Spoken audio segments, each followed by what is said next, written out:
Barbara Wilson, after 45 years of marriage, discovers her husband Robert's affair with his assistant Jessica and his plan to divorce her, believing he controls Wilson Tech Solutions. Unbeknownst to him, Barbara has been the majority owner for 20 years. At a pivotal tech conference, she publicly reclaims her authority, ousting Robert as CEO. As she navigates betrayal, Jessica reveals Robert's embezzlement and intellectual property theft. With her children and allies, Barbara fights to protect her company. Yet Robert's threatening messages and disappearance hint at a darker endgame, leaving readers eager for her next move. Loved Barbara's gripping journey? Subscribe to our channel for more compelling stories of resilience and triumph. Your support fuels our storytelling. Join our community, share your thoughts, and don't miss tomorrow's exclusive tale. Hit that subscribe button, and let's keep the inspiration flowing together. The Portland rain drums softly against the bedroom window, a familiar rhythm that had accompanied countless mornings in Barbara Wilson's life. The scent of dark roast coffee, brewed with 2 sugars and a splash of cream, just the way Robert liked it, wafted up the stairs, curling around her senses like a warm memory. For 45 years, she had perfected this ritual, a quiet act of devotion that anchored their marriage. That morning, as she stood in the kitchen of their West Hills home, Barbara felt the weight of those years, each one layered with sacrifices and unspoken promises. She glanced at the hallway mirror, its polished frame a relic from the day they moved into this house 30 years ago, and watched Robert adjust his tie with practiced ease. His reflection caught her eye, and he offered a smile. Charming, familiar, but somehow distant. "Late night tonight, Barb," he said, his voice casual. "Strategic planning with my new assistant. Don't wait up." Then, with a quick kiss on her forehead, he was gone, the door clicking shut behind him. That was the last morning Barbara would ever make Robert Wilson's coffee. It was the last day she would cling to the illusion of their marriage, a carefully constructed facade that had begun to crack long before she admitted it to herself. And it was the first day she truly understood the power she held, not just as a wife, but as the architect of everything Robert claimed as his own. While he was plotting his escape, dreaming of a new life with someone else, he remained blissfully unaware that Barbara had been the majority owner of Wilson Tech Solutions for 20 years. The company he paraded as his creation, the empire he boasted of building from nothing, was legally hers. And now, after decades of standing in his shadow, Barbara was ready to step into the light and claim what had always been rightfully hers. Their story began in 1978 at Reed College, when Portland was still a quiet northwestern city, far from the tech hub it would become. Barbara was a business administration major, driven by a fierce ambition to one day run her own company. She spent late nights poring over case studies, her mind alight with visions of boardrooms and balance sheets. Robert, an economics major, was her opposite in many ways. Charismatic, brimming with grand ideas, but often stumbling over the details.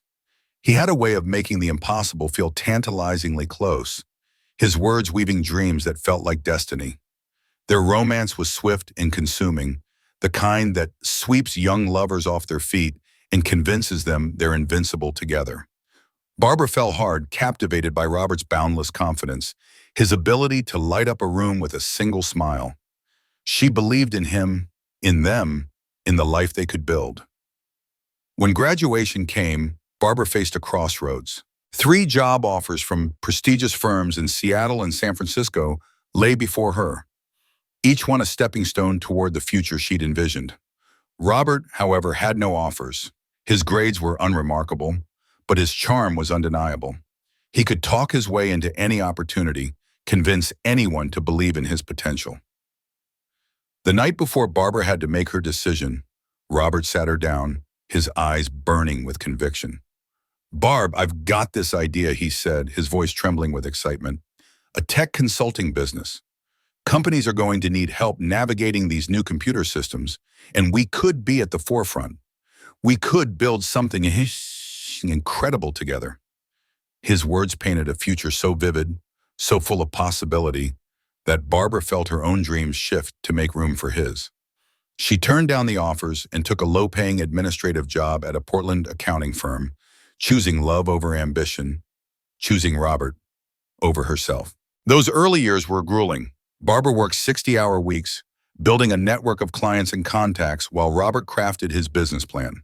She paid their rent, covered their health insurance, and tucked away savings for a future home, all while Robert chased his big break at networking events and conferences. He'd come home late, smelling faintly of wine and ambition, and kiss her forehead. "Just a little longer, Barb," he'd murmur. "I'm making connections that'll set us up for life." She believed him, holding fast to the dream they shared. When Robert finally launched Wilson Tech Solutions in 1980, it was Barbara's $45,000 in savings, money she'd scrimped for their first home, for the children they hoped to have. That provided the startup capital. She didn't hesitate. "Let's put it in your name," she suggested, thinking Wilson Tech Solutions had a strong, marketable ring to it. Robert agreed with an eagerness that, in hindsight, should have raised a flag.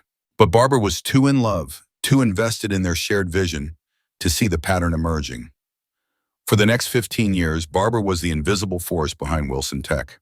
Her official title was office manager, but that label was a gross understatement. She managed client relationships, ensuring their trust and loyalty, while Robert delivered flashy sales pitches. She designed the organizational systems that became the company's backbone, streamlining operations with a precision Robert lacked. She interviewed and hired the key staff who would later form their executive team, all while raising their two children, Olivia and Ethan, often alone as Robert traveled for business. The company grew steadily, riding the tech boom of the 1990s. Robert became the public face of Wilson Tech, gracing local business journals and speaking at industry conferences. Barbara remained in the background, the supportive wife who kept the home fires burning and the business running smoothly. She told herself it was enough, that her contributions were valued even if they went unrecognized. "You're the heart of this family and this company, Barbara," Robert would say at company Christmas parties, his arm around her waist, his voice carrying just enough for others to hear. Those words, rare as they were, filled her with a quiet pride. She cherished them, holding them close like precious gems. But beneath the surface, a quiet unease began to grow. She noticed how Robert took credit for her ideas, how he dismissed her suggestions in meetings, how he spoke of his company with a possessiveness that erased her role. Still, she silenced her doubts, convincing herself that their partnership was stronger than any title or accolade. In 2003, their attorney, James Keller, proposed a restructuring of the company. Sitting in his wood-paneled office overlooking the Willamette River, he explained the benefits of transferring majority ownership to Barbara. "As a woman-owned business, you'll qualify for government contracts," he said, his tone professional but warm. "Plus, there are significant tax advantages." Robert hesitated for a moment, his jaw tightening, but he quickly agreed. "It's just paperwork, right? Nothing changes in how we run things." James nodded, but his glance at Barbara held a weight she couldn't quite decipher.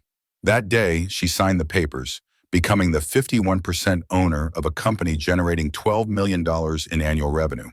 Yet, nothing shifted in their dynamic. Robert continued making unilateral decisions, referring to his company in interviews, while Barbara supported him from the shadows, never asserting her legal authority. She told herself it was for the sake of their marriage, their family, their shared legacy. By their 40th wedding anniversary in 2018, Wilson Tech Solutions had become a regional powerhouse, with offices in Portland, Seattle, and Vancouver, over 200 employees, and revenue exceeding $50 million. They celebrated with a lavish party at the Eastwood Hotel, where Robert gave a speech about how he had built the company from nothing, thanking Barbara almost as an afterthought for handling the home front. She smiled, raised her champagne glass, and played the role of the perfect wife, gracious and unassuming. But inside, a quiet resentment simmered, a flicker of anger at being reduced to a footnote in her own story. That same year, Robert hired Jessica Miller as his executive assistant.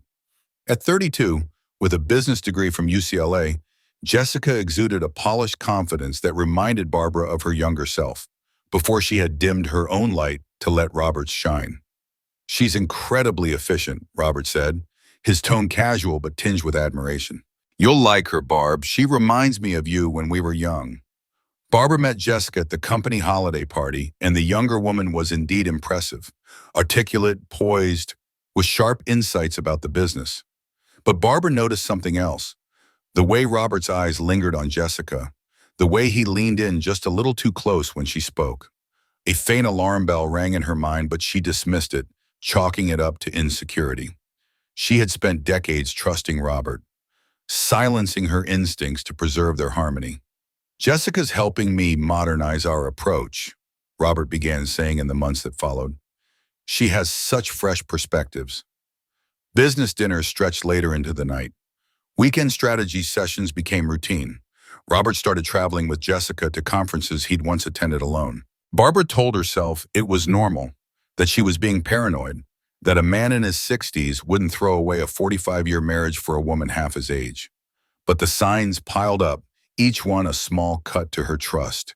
New cologne, a password-protected personal phone, mysterious credit card charges at upscale restaurants on nights he claimed to be working late. Then came the receipt that shattered her denial. A weekend at a luxury resort in Cannon Beach, a place she and Robert had once called their special retreat, booked for two during a weekend he'd said he was at a tech conference in San Diego. The discovery hit like a physical blow, stealing her breath. Yet Barbara said nothing. She had spent decades perfecting the art of accommodation, swallowing her pride to keep the peace. Deep down, she feared what confronting him might cost. Her marriage, her family, the company she'd helped build. So she continued making his coffee each morning, managing their household, and fulfilling her duties at Wilson Tech, all while pretending not to notice Robert's growing distance, his irritability, his absence. Everything changed on the morning of April 15th, 2023. Barbara and Robert were preparing for the annual Technology Leadership Conference in Seattle. As the majority owner of Wilson Tech, Barbara was technically supposed to attend such events, but Robert had always represented the company alone. This year, however, their CFO, Michael Chen, had insisted she come. The keynote speaker is focusing on women-owned businesses in tech, he'd explained. Having you there would be valuable for our image. Robert had objected at first, his reluctance palpable, but he eventually relented. As Barbara packed her suitcase that morning, she noticed Robert staring at his phone, his face etched with unease. "Everything all right?" she asked, her voice light but probing. He looked up, startled, as if he'd forgotten she was there. "Fine," he muttered, slipping the phone into his pocket. "Barbara, we need to talk," he said moments later, his tone unnaturally formal. She sat on the edge of their bed, the same bed they'd shared for 40 years, embraced herself. "I've been doing a lot of thinking," he began, avoiding her gaze. "About life, about what I want in these next years. I'm not getting any younger," and his words trailed off, but Barbara knew what was coming. "You're having an affair with Jessica," she said quietly, her voice steady despite the storm inside her. Robert flinched, then squared his shoulders, meeting her eyes with a defiance that cut deeper than she expected. "It's more than an affair, Barbara. I love her. We connect on a level you and I never have. She understands my vision for the company, challenges me intellectually." "She shares your bed," Barbara finished, her words sharp and unyielding. Robert's face reddened. "That's crude," he snapped. "This isn't just about physical attraction. Jessica and I are partners in every sense. We're building something together." The irony of his words struck Barbara like a thunderbolt. Building something together, wasn't that what she and Robert had done for nearly half a century? She swallowed the urge to laugh, to scream, to shatter the calm that held her together. "I see," she said, her voice eerily composed. "And what happens now?" "I want a divorce," Robert said, the words spilling out in a rush. "I've already spoken with an attorney. We can make this simple, Barbara. You'll be well taken care of. The house, a generous monthly allowance, your retirement fund." "And the company?" she asked, her eyes narrowing. He waved a hand dismissively. "You never really wanted to be involved in the business side anyway. I'll buy out whatever nominal shares are in your name." Nominal shares. The phrase landed like a slap, reducing her 51% ownership to a triviality, a clerical oversight. Barbara felt a strange calm settle over her, a clarity that cut through the pain. "When were you planning to tell me this?" she asked. "After the conference," he admitted. "Jessica and I will be there together. I thought it'd be easier to announce our relationship in a professional context first, then handle the personal side afterward." She nodded, her mind racing. You've really thought this through. Robert looked almost relieved at her composure. I have. I want to make this transition as painless as possible for everyone. Barbara stood, smoothing her skirt with deliberate care. Very considerate of you, Robert. I appreciate your forthrightness. He blinked, clearly taken aback by her calm. So you understand? Perfectly, she replied, her voice laced with steel. I understand exactly what's happening here. As she finished packing, Robert hovered nearby, his anxiety palpable. You're still coming to the conference? He asked. Of course, she said, zipping her suitcase shut. As you said, it's better to handle the professional side first. He nodded, missing the resolve in her eyes. I'll drive separately, he added. I need to pick up Jessica on the way. Fine, Barbara said. I'll see you both there. After Robert left, Barbara sat alone in their bedroom, surrounded by the relics of their life together. Wedding photos, vacation souvenirs, his reading glasses on the nightstand. 45 years reduced to a brief conversation and a legal transaction. Grief threatened to swallow her, but she pushed it aside, reaching for her phone instead. She made 3 calls. First, to Michael Chen, the only executive who knew she was the majority owner. Michael, I need you to bring all the ownership documentation to Seattle and notify legal to be on standby. Next, to her friend, Eleanor Martinez, who had warned her about Robert's behavior for months. Ellie, you were right. It's happening. I need your support at the conference tomorrow. Finally, to James Keller, their attorney. James, Robert's planning to divorce me and take the company. I need you to remind me exactly what my options are as majority shareholder. After the calls, Barbara went to her home office and unlocked the bottom drawer of her desk. Inside was a folder she'd been compiling for over a year. Evidence of Robert's affair, records of unauthorized company decisions, copies of contracts he'd signed using her electronic signature without her knowledge. She hadn't been as oblivious as he assumed. She'd been waiting, gathering strength, preparing for the moment she'd need to reclaim her power. As she drove to Seattle that afternoon alone for the first time in years, a weight lifted from her shoulders. Not grief, not rage, but liberation. For decades, she had diminished herself to elevate Robert, playing the role of the supportive wife while he basked in the spotlight. No more. It was time for Barbara Wilson to take center stage. She checked into the Grand Pacific Hotel in downtown Seattle and spent the evening reviewing the conference agenda. Robert was scheduled to give a presentation on innovation leadership the next morning, with Jessica listed as his co-presenter. Barbara's name was absent from the program, despite her legal ownership of the company. Another erasure, but this time it would be the last. She felt a surge of determination, a fire kindling within her that had been smoldering for years. The next morning, Barbara dressed with meticulous care, a tailored charcoal suit, pearl earrings, subtle makeup that conveyed authority and grace. She was no longer the invisible wife. She was the majority owner of Wilson Tech Solutions, ready to assert her rightful place. Her phone buzzed with a text from Eleanor. I'm here. Lobby bar. Michael just arrived too.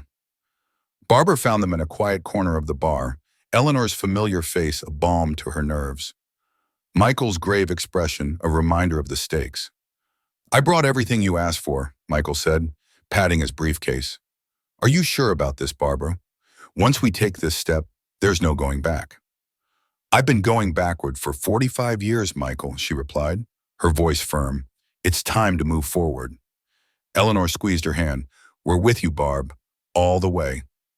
The conference hall was buzzing with energy when they arrived.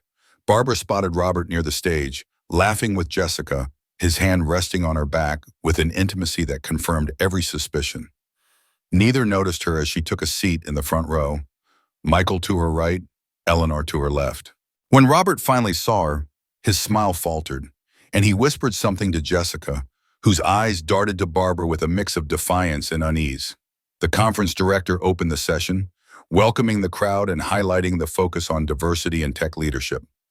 Our first presentation comes from Wilson Tech Solutions, she announced. Robert strode onto the stage, Jessica a step behind, his confidence as unshakable as ever.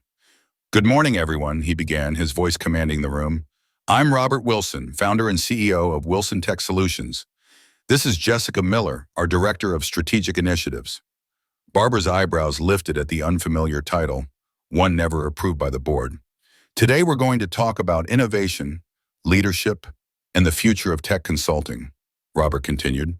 At Wilson, we believe in bold vision and decisive action. I founded this company 40 years ago with nothing but determination and a dream. Barbara sat still, her face a mask of composure, but inside her resolve hardened. Robert's words, his casual claim to her legacy, were the final spark she needed. She wasn't just the heart of Wilson Tech Solutions. She was its backbone, its architect, its true owner. And today, the world would know it, as Robert spun a tale at the conference, one that neatly erased every trace of my role in Wilson Tech Solutions. A serene clarity settled over me, like the first light breaking through a long night. I glanced at Michael, who slid a folder across the table with the quiet precision of someone who'd been preparing for this moment. Robert's voice droned on, painting himself as the sole hero of a crisis I'd navigated single-handedly while he was off swinging clubs at a golf retreat. My heart didn't race, it steadied. I rose from my seat, the weight of years of silence falling away. "Excuse me," I said, my voice cutting through the hushed auditorium like a blade. "There's an error in your presentation that needs correcting." Robert froze mid-sentence, his polished smile still plastered on, but his eyes betrayed a flicker of panic. "Barbara, this isn't the time," he said, his tone sharp but controlled, like a man used to steering conversations back to his script. "Actually, Robert," I countered, stepping toward the stage with deliberate calm, "this is precisely the time." The audience shifted, their discomfort palpable, sensing the storm brewing. I turned to face them, my gaze sweeping over faces both familiar and unknown. For those who don't know me, I'm Barbara Wilson. While my husband has been the public face of Wilson Tech Solutions for decades, I am its majority owner and legal head. A murmur rippled through the crowd, soft at first, then swelling like a tide. Robert stepped forward, his face reddening, the cracks in his composure starting to show. "Barbara, you're causing a scene. We can discuss this privately." My eyes met his, unflinching. "Like you discussed your affair with Jessica privately?" I asked, my voice steady despite the fire in my chest. "Or your plans to divorce me and seize control of my company? Which private conversation are you referring to, Robert?" The murmurs grew louder, a chorus of shock and intrigue. Jessica, standing off to the side, went ashen, her eyes darting between us like a trapped animal. "Ladies and gentlemen," I continued, raising the folder Michael had given me, "I apologize for disrupting the agenda, but since this conference is about leadership and integrity in tech, let's set the record straight." I opened the folder, holding up the ownership documents for all to see. Wilson Tech Solutions was founded in 1983 with my personal savings of $45,000.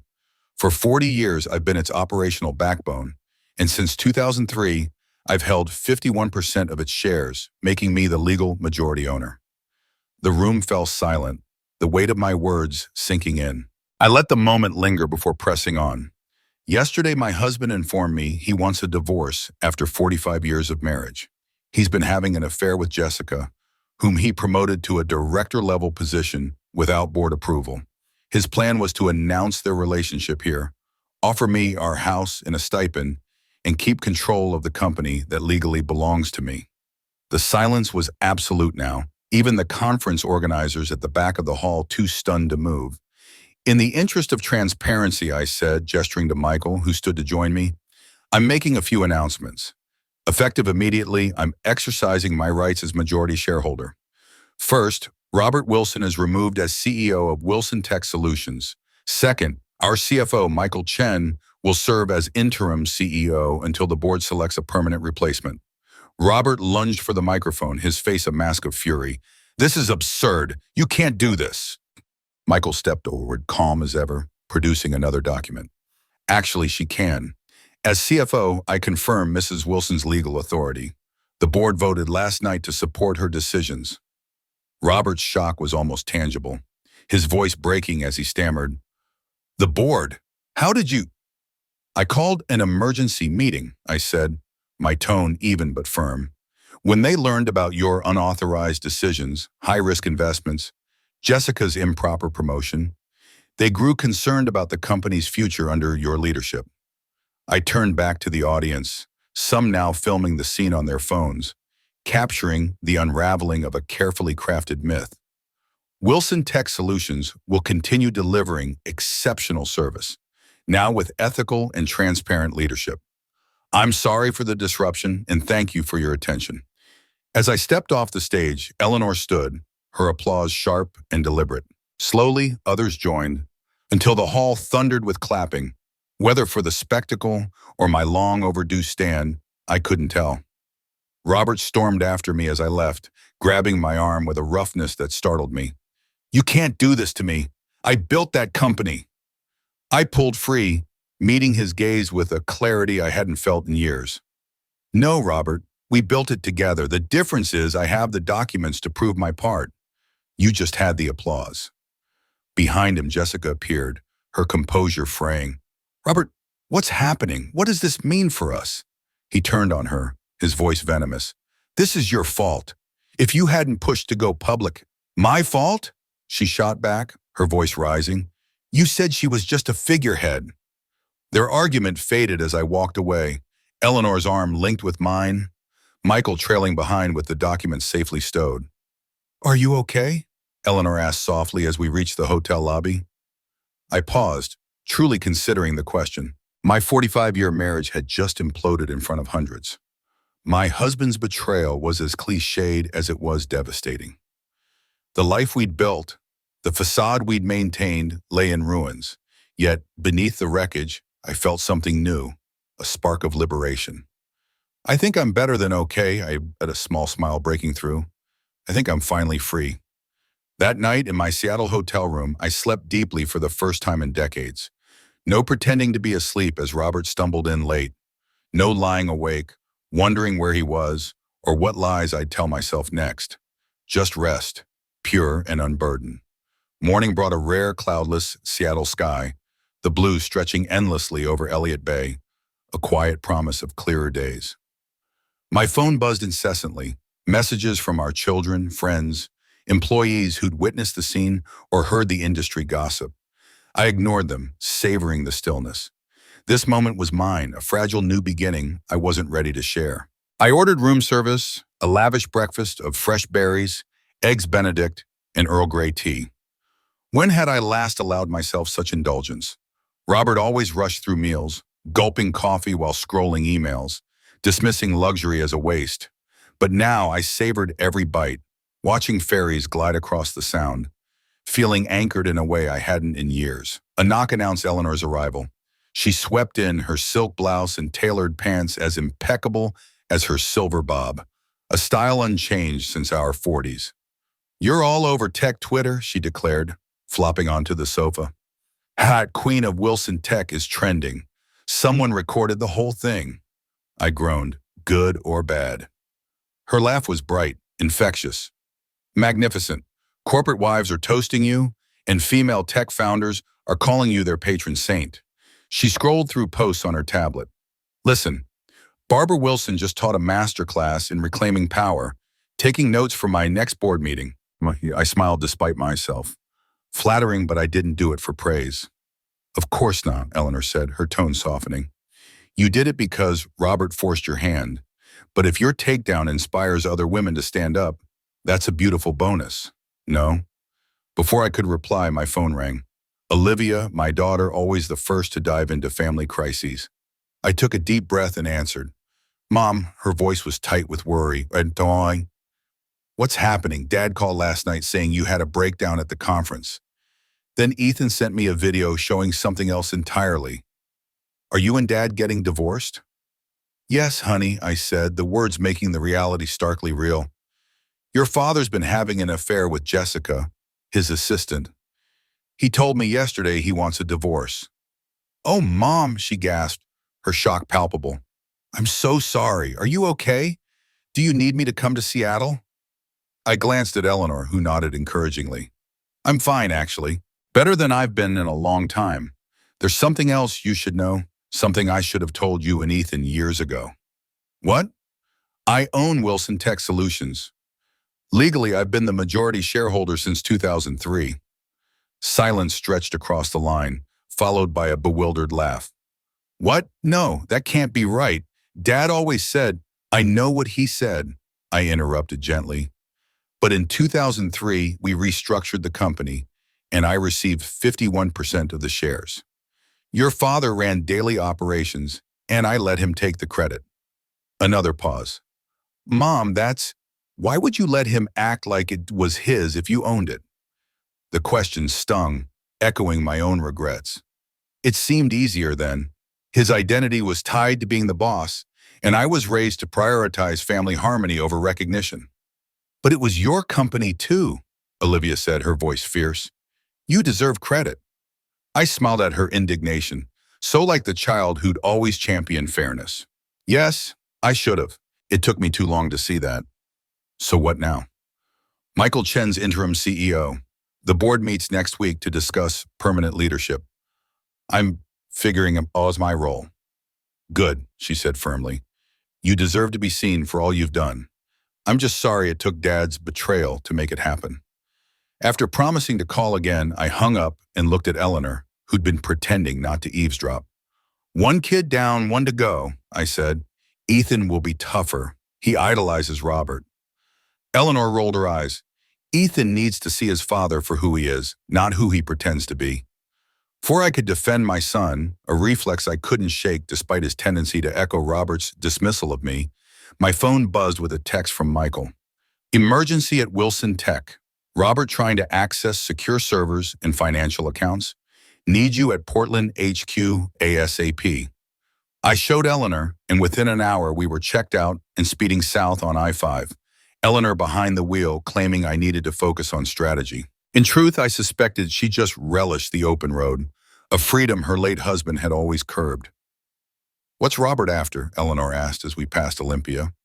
Financial records, client contracts, anything to start a rival firm, I said, scanning Michael's increasingly urgent texts. He tried accessing the server room this morning, claiming he was securing assets. Security stopped him, but he raged about being the founder and CEO. Former CEO, Eleanor corrected with a smirk. Yes, but most employees don't know yet. The official announcement's not until Monday's meeting. Eleanor floored the accelerator. Then we'd better get there first. We reached Wilson Tech's Portland headquarters just after noon. The glass building, a symbol of our shared legacy, now felt like a battlefield. The receptionist Diane looked startled as I strode in. Mrs. Wilson, I thought you were in Seattle. Mr. Wilson said, Change of plans, I said calmly. Is Mr. Chen available? Yes, ma'am. He's in the main conference room with legal. As Eleanor and I rode the elevator, I felt employees' stares, the air thick with uncertainty. Michael met us at the conference room, relief flooding his face. Thank goodness you're here. Inside, the legal team sat amid laptops and documents, while Tom Davis, Robert's longtime partner and head of sales, paced by the window, his usual warmth replaced by worry. Barbara, he said, grasping my hand, what the hell's going on? Robert called at 5 a.m., ranting about a coup. It's not a coup when the majority owner acts within her rights, I said. I should have been clearer about my role years ago. Tom's eyebrows shot up. Majority owner? Since when? Since 2003, Michael answered. When we restructured for government contracts, Barbara received 51% of shares. Tom sank into a chair, stunned. Robert said that was just a formality, that he kept control. He had operational control because I allowed it, I clarified. That was my mistake, and I'm correcting it now. For the next hour, we tackled the crisis, securing data, reassuring clients, drafting an employee statement. Robert had contacted key clients, claiming I was staging an illegal takeover and promising business as usual under his leadership. He gave Jessica login credentials for sensitive client data, Michael said, showing security logs. We've locked them out, but they downloaded files on Hendricks Financial, West Coast Medical Group, and the Portland Municipal Contract. I felt a mix of anger and grudging respect. Robert had targeted clients loyal to him, the ones likely to follow if he jumped ship. We need personal visits, I said, not emails. They need to hear from us that Wilson Tech is stable. Tom nodded. I'll handle Hendricks and West Coast. They know me. I'll take Portland Municipal, I said. The mayor's wife and I serve on the same boards. A personal touch might counter Robert's spin. As we finalized plans, my phone buzzed with a text from an unknown number. This is Jessica Miller. We need to talk privately. It's important. I stared, a storm of emotions churning. This woman had betrayed me as much as Robert. Yet the message's bluntness piqued my curiosity. I stepped into the hall to reply. What could we possibly have to talk about? The response was swift. Robert isn't who you think he is, neither am I. Meet me at Harbor View Cafe at 4 p.m. if you want the truth. Suspicion battled intrigue. It could be a trap, another of Robert's schemes, but what if it wasn't? I'll be there, I texted, but I'm bringing someone. Fine, just not Michael Chen or Tom Davis. I returned to the conference room, my mind racing. Eleanor caught my distracted look but said nothing. Whatever Jessica had to say, I wasn't ready to share it yet. Let's reconvene tomorrow, I told the team. Michael, draft the employee statement for my review. Tom, schedule those client visits. The meeting room buzzed with the usual post-meeting chatter, but I was already mentally elsewhere, my thoughts tangled in a web of suspicion and unease.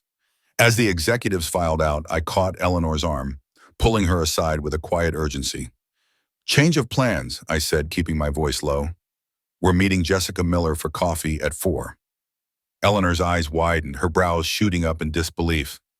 Jessica? As in the mistress? Are you out of your mind, Barbara? Her voice carried that familiar mix of loyalty and exasperation, her protective instincts flaring. She claimed she has information about Robert. Something I need to know, I explained, my stomach twisting at the thought. It's probably a setup, Eleanor shot back, her lips curling in disdain. She'll have a recorder hidden in her purse, ready to catch you saying something incriminating about the takeover or threatening her. You know how these things go. I nodded, acknowledging the risk. Maybe. But what if she's telling the truth? What if there's something about Robert? Something I've missed after 45 years of marriage? My voice wavered, betraying the doubt that had been gnawing at me. Eleanor studied my face, her sharp gaze softening just a fraction before she let out a dramatic sigh. Fine, but we're sitting near the exit, and I'm bringing pepper spray. No arguments. At exactly 4 o'clock, we stepped into Harbor View Cafe, a understated yet elegant spot by the waterfront, where deals were often sealed over artisanal coffee and hushed conversations. The scent of roasted beans and the soft clink of porcelain cups filled the air, but the atmosphere felt heavy with anticipation. Jessica was already there, tucked into a corner table with her back to the wall, her posture defensive yet oddly vulnerable. Gone was the polished, confident woman I'd seen at the conference. Her eyes were red-rimmed, her usually flawless makeup smudged, as if she'd been crying or hadn't slept. She looked diminished, like someone carrying a weight too heavy for her frame. Thank you for coming, Jessica said as we sat, her voice quiet but steady. Her gaze flicked to Eleanor, a hint of curiosity in her expression. I don't believe we've met. Eleanor's response was icy, her arms crossed tightly. Eleanor Martinez, Barbara's oldest friend, and for now, her bodyguard. Jessica's lips twitched, almost forming a smile. I figured you wouldn't come alone. I wouldn't have either. I leaned forward, cutting through the tension. You said you had something important to tell me. Let's skip the pleasantries. Jessica's eyes darted around the cafe, scanning for eavesdroppers, before she leaned in closer. First, I need you to know I had no idea you owned Wilson Tech. Robert told me he was the sole owner, that you were just a silent partner with a small stake for tax purposes. I felt a sharp pang in my chest, but I kept my face neutral. And that's supposed to make me feel better about you sleeping with my husband? My words were clipped, laced with years of pent-up hurt. Jessica flinched, her composure cracking. No, nothing excuses what I did. It was a betrayal, and I own that. But there's something bigger you need to know, something worse than our affair. She pulled out her phone, tapped the screen a few times, and slid it across the table. Take a look. The screen displayed a spreadsheet, rows of numbers detailing transactions, large sums of money flowing from Wilson Tech accounts to an entity called Atlas Ventures. I frowned, my mind racing to make sense of it. What am I looking at? Jessica's voice dropped to a near whisper. Atlas Ventures doesn't exist. It's a shell company Robert set up 3 years ago. He's been siphoning money from Wilson Tech, over $5 million so far. My breath caught, disbelief warring with a creeping dread. After 45 years, I thought I knew Robert's flaws, his ambition, his occasional coldness. But this was a betrayal of a different magnitude. That's a serious claim, I said, my voice steady despite the storm inside me. Why should I believe you? Jessica's eyes dropped to the table, her fingers twisting together. Because I helped him set it up, she admitted, her voice barely audible. I have a background in finance. Robert hired me for my flexibility with accounting.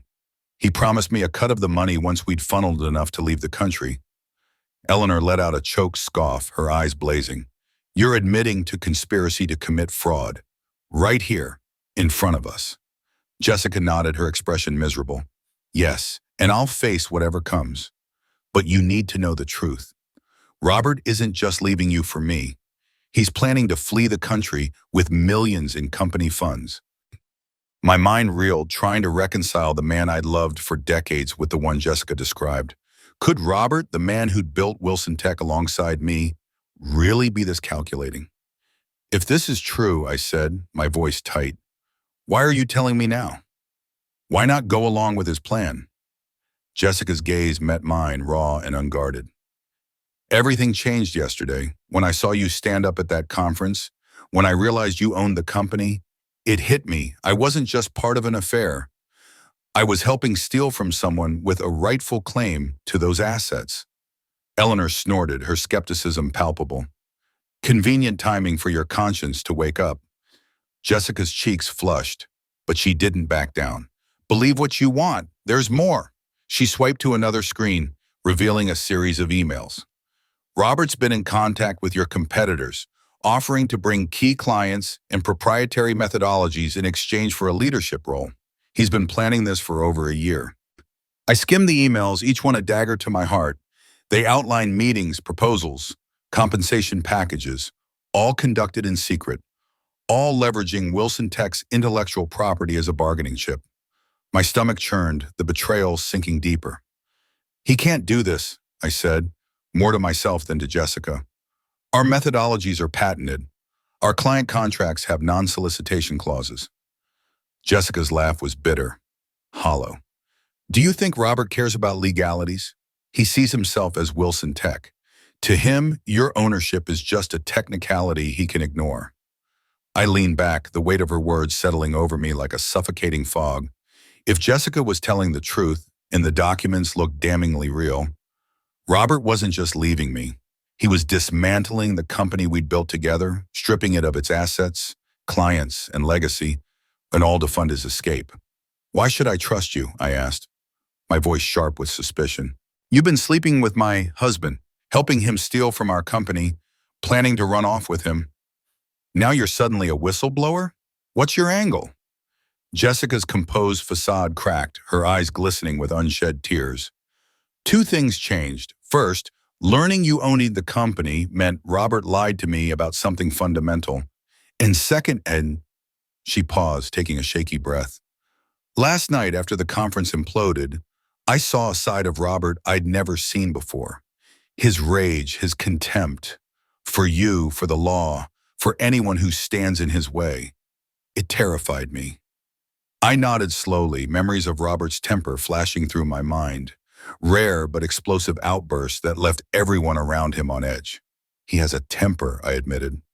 This was different, Jessica insisted, when he realized he couldn't access the company accounts anymore, that his plans were unraveling. He turned on me, threatened me, said if I didn't help him find another way to get the money, he'd pin it all on me, said he had emails proving I was the mastermind. Eleanor and I exchanged a glance.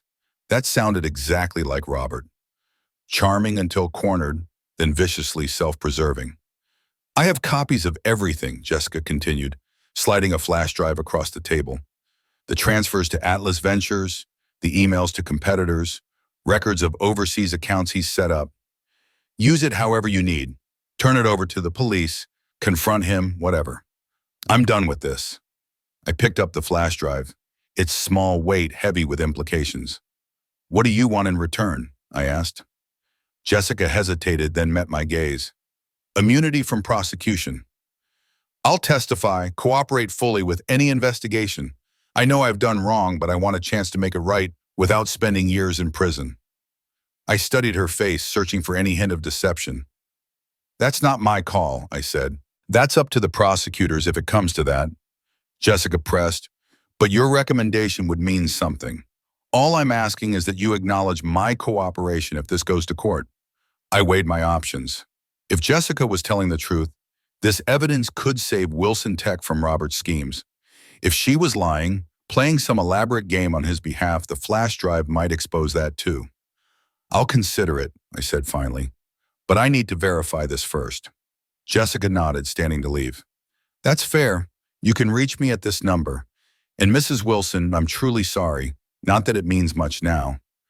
After she left, Eleanor let out a long breath, her shoulders slumping. Well, that was unexpected. Do you believe her? I'm not sure, I admitted, my mind still spinning, but we need to check these documents immediately.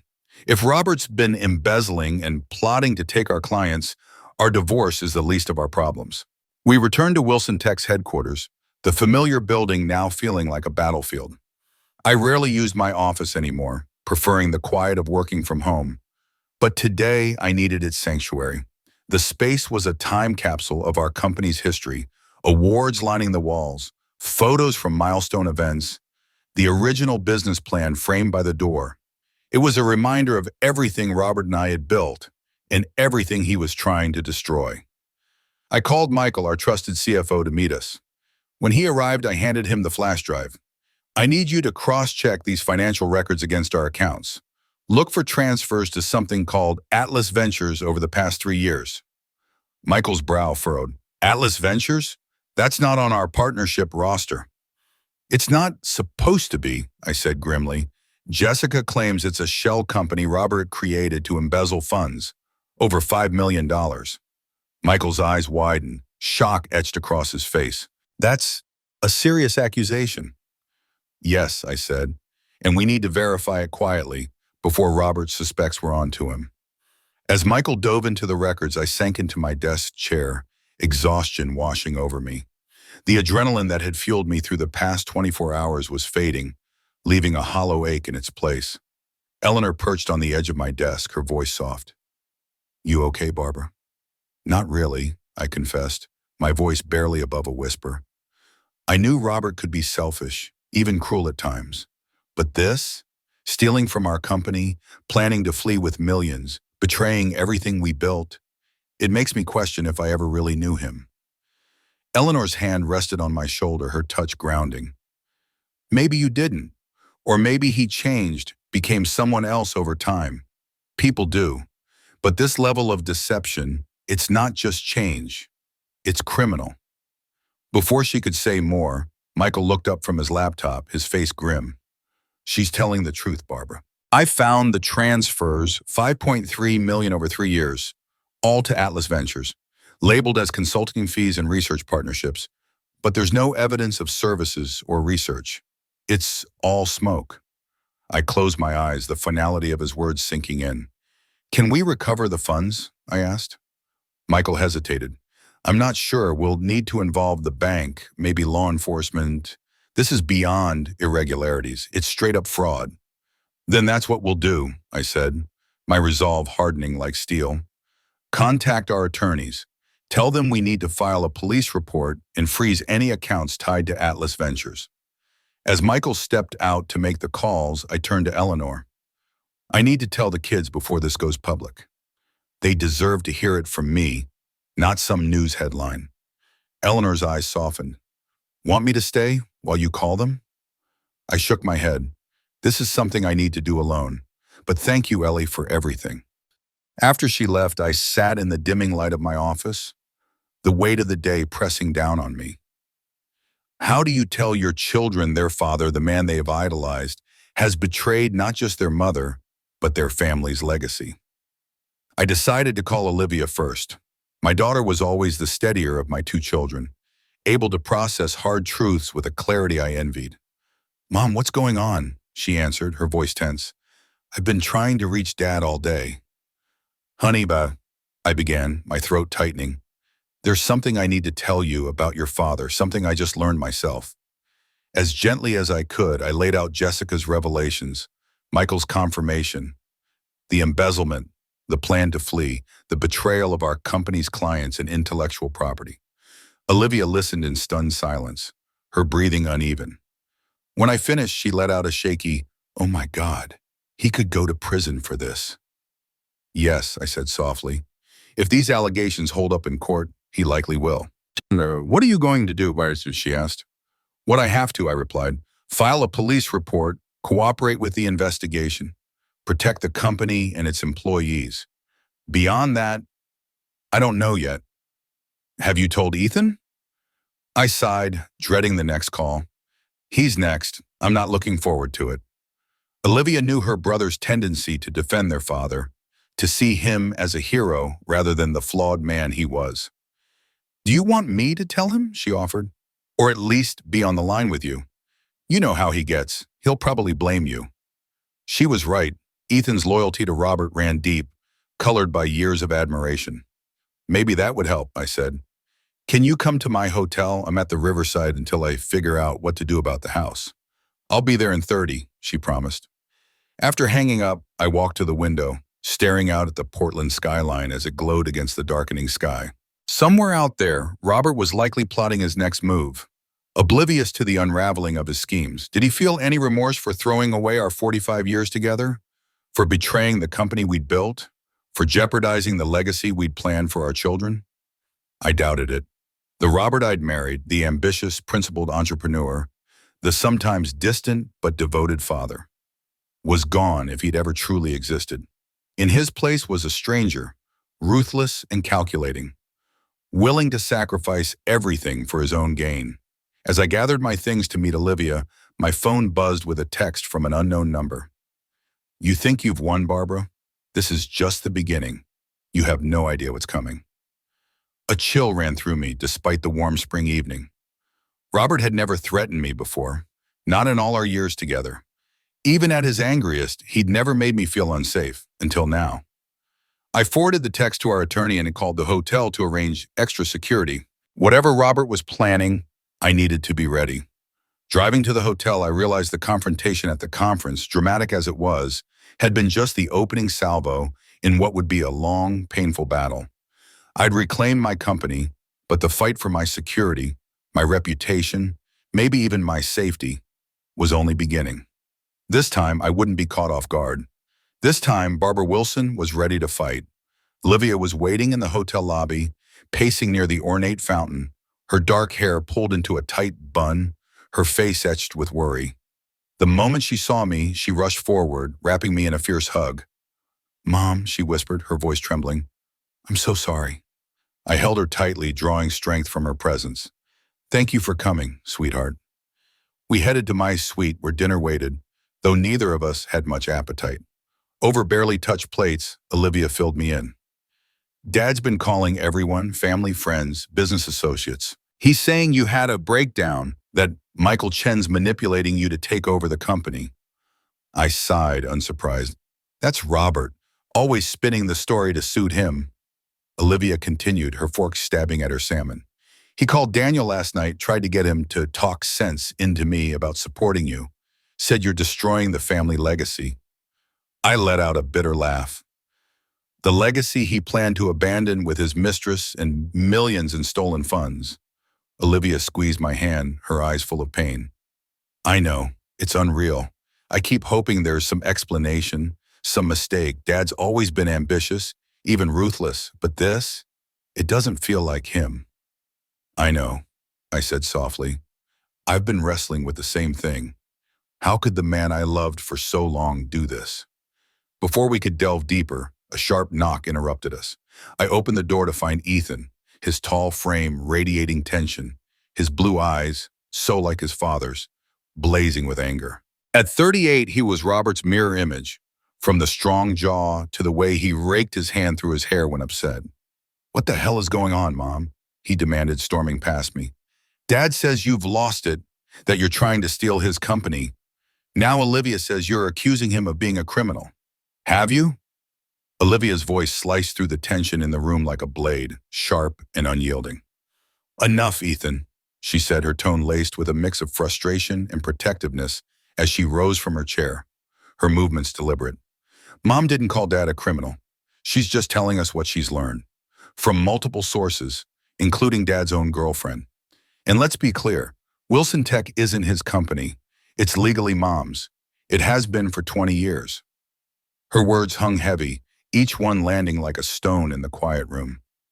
Ethan's eyes flickered between his sister and me, his face a canvas of disbelief and confusion. His brows furrowed, and his mouth open slightly as if to protest, but no words came. "That can't be right," he finally said, his voice low, almost pleading. "Dad founded Wilson Tech. He built it from nothing. He's always been the owner." The conviction in his tone was tinged with desperation, as if clinging to the image of his father as the infallible hero he'd always known. I gestured for him to sit, my hands steady despite the ache that bloomed in my chest at his instinctive defense of Robert. It wasn't just the betrayal of my husband that hurt. It was the way Ethan's loyalty to his father seemed to overshadow the truth I was about to lay bare. "Let me explain everything, Ethan," I said, keeping my voice calm, though it trembled with the weight of what I was about to reveal. From the beginning. For the next hour, I unraveled the tangled web of our family's history with Wilson Tech. I told him about the early days when I poured my personal savings into the fledgling company, a leap of faith to support Robert's vision while I worked tirelessly behind the scenes. I described the late nights I spent balancing books, drafting contracts, and managing logistics while Robert played the charismatic frontman, charming investors and clients alike. I explained the 2003 restructuring when I became the majority shareholder, a decision Robert had agreed to, though I now wondered if he'd ever truly accepted it. I spoke of his affair with Jessica, the woman who'd been his executive assistant for years, and his plans to divorce me, revealed through her own reluctant confession. And then the hardest part, the evidence of embezzlement she'd handed over. The financial records that Michael, our CFO, had verified, showing suspicious transfers to a shell company called Atlas Ventures. Ethan listened, his initial defiance giving way to a growing sense of dismay. His shoulders slumped as the weight of the truth settled over him. Every so often he'd interrupt with a question or a protest, his voice sharp with disbelief. "How could he do that?" Or, "There has to be a mistake." But as I presented the documents, the numbers, the undeniable proof, his objections grew quieter, more hollow. When I slid the financial records across the table, meticulously annotated by Michael, Ethan's eyes scanned the pages, and he fell silent. The room felt smaller, the air thicker, as he processed the betrayal of the man he'd idolized. "I don't understand," he said at last, his voice barely above a whisper, raw with confusion and hurt. "Why would Dad do this? He has everything, a successful company, a good marriage, a beautiful home. Why risk it all?" His eyes, wide and searching, met mine, and I saw the little boy he used to be, the one who'd run to his father for answers, for approval. I took a breath, steadying myself against the pain of what I had to say next. "I don't know, Ethan," I admitted, my voice soft but honest. Maybe he felt entitled to more than what he had. Maybe the company's success, all those years of applause, never filled some void inside him. Or maybe, I hesitated, the words catching in my throat, not wanting to deepen the wound I could see in my son's eyes. "Maybe what?" Ethan pressed, leaning forward, his expression a mix of dread and need for the truth. I swallowed hard, forcing myself to meet his gaze. "Maybe he simply stopped loving me," I said quietly, the admission cutting deeper than I expected. "Maybe Jessica offered him something I couldn't, youth, admiration, a kind of excitement I didn't even realize he was chasing. And once he decided to leave, he figured he might as well take everything he could with him. Money, control, his legacy." The words felt like glass in my mouth, sharp and brittle, but they were the truth, and Ethan deserved to hear it. He slumped back in his chair, the fight drained out of him, his face etched with exhaustion and betrayal. "I've always looked up to him," he said, his voice cracking. "I wanted to be like him. I built my whole career trying to make him proud." The confession hung between us, heavy with the weight of a shattered idol. I could see the conflict tearing at him, the love he'd always had for his father warring with the reality of what Robert had done. Olivia, sensing her brother's pain, moved to sit beside him, resting her head gently on his shoulder in a gesture that echoed their childhood closeness. It was a small act, but it carried years of shared history, of comforting each other through scraped knees and teenage heartaches. "I know," she said softly, her voice steady but warm. We both looked up to him. "But Mom deserves our support now. She's the one who's been wronged here." Ethan nodded slowly, his expression still clouded with turmoil, but there was a shift in his eyes, a flicker of resolve replacing the disbelief. "What happens next?" he asked, his voice steadier now, though still laced with uncertainty. "With the company, with the legal situation?" I exhaled, grateful for his willingness to move forward, even if his heart was still grappling with the truth. "I've instructed our attorneys to contact the authorities," I explained. "There will likely be an investigation, and if the evidence holds up, possibly criminal charges. As for Wilson Tech, we're taking steps to secure our clients and intellectual property. I'm meeting with the board tomorrow to discuss our next moves." Olivia's gaze softened as she turned to me, her voice gentle but probing. "And what about you, Mom? Where will you live? What will you do?" The question caught me off guard. In the whirlwind of the past 2 days, revelations piling on top of each other, meetings with lawyers, and the emotional toll of confronting Robert's betrayal, I hadn't had time to think about my own future.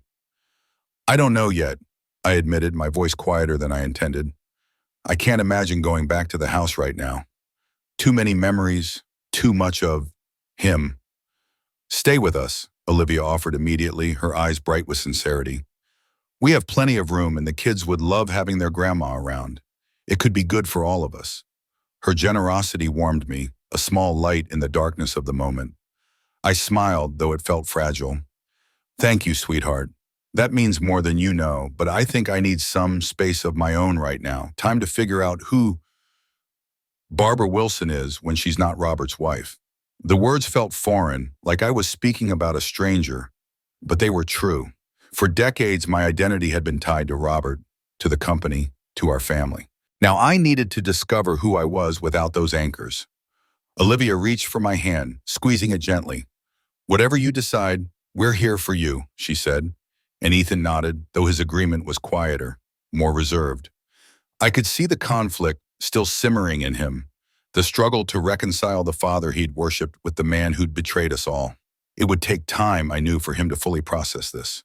The pedestal he'd placed Robert on had been tall, and its collapse left jagged edges that would take time to navigate. After they left, I stood alone in my hotel suite, gazing out at the Portland skyline. The city stretched before me, its lights twinkling against the dusk, a view I'd seen countless times from my office at Wilson Tech. But tonight, from this new vantage point, it felt different, familiar yet altered, like my life itself. Everything was still there, the buildings, the river, the pulse of the city, but I was seeing it all through a lens I'd never known before. The metaphor wasn't lost on me, and it brought a strange mix of sorrow and clarity. My phone chimed, pulling me from my thoughts. An email from our head of human resources confirmed an all-hands meeting for Monday morning, with a subject line that read, "Leadership Transition Announcement." The phrase was so sterile, so corporate, for what was essentially the public dismantling of Robert's career at Wilson Tech. I was about to set the phone down when it rang, an unknown number flashing on the screen.